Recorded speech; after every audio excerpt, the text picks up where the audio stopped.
Two individuals pulled from a lake beside a vehicle. One had his foot on the brake. The windows was fully up and the doors was locked. The news made the headline and the town was shocked. The driver was clutching a can of high C. His jacket was tied to a nearby tree. His jeans had dye in them. An unusual tattoo was the only hope of identifying him. The autopsies revealed gunshot wounds. Dental records matched to a newlywed groom. This accident was a cover-up for homicide. Two who might have stayed alive from paying bribes. The chief's investigators had relied on the media for help to track down the perpetrators. They canvassed the neighborhood for standard procedure and visited the home of a topless geezer who was at the bar where he was last seen alive, left with them just 10 minutes after they arrived. Despite the police efforts, they turned up nothing.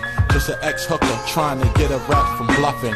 But the wide publicity had just paid off from a hard rock inmate who was just made sore. He said he knew a man who killed the pop star and almost got caught by a passing cop car.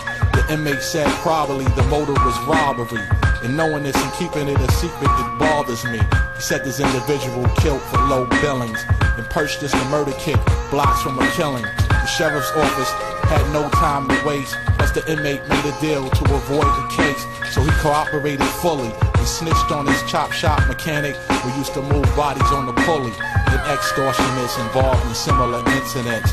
Payments that came in $1,000 increments. Suspicious activities had flooded the place, so they subpoenaed phone records for the calls to trace. The hair that was taken from his car interior was that of a young girl who felt inferior. She died fighting and probably aroused his anger, holding on for life as she faced the strangler. The crime seemed to be sexual in nature. It was substantial evidence that the nigga raped her. The suspects had marks on his face and chest, but it just wasn't enough to get an arrest. Asked of his whereabouts on the 3rd of July. Said he partied with his friends and had a solid alibi.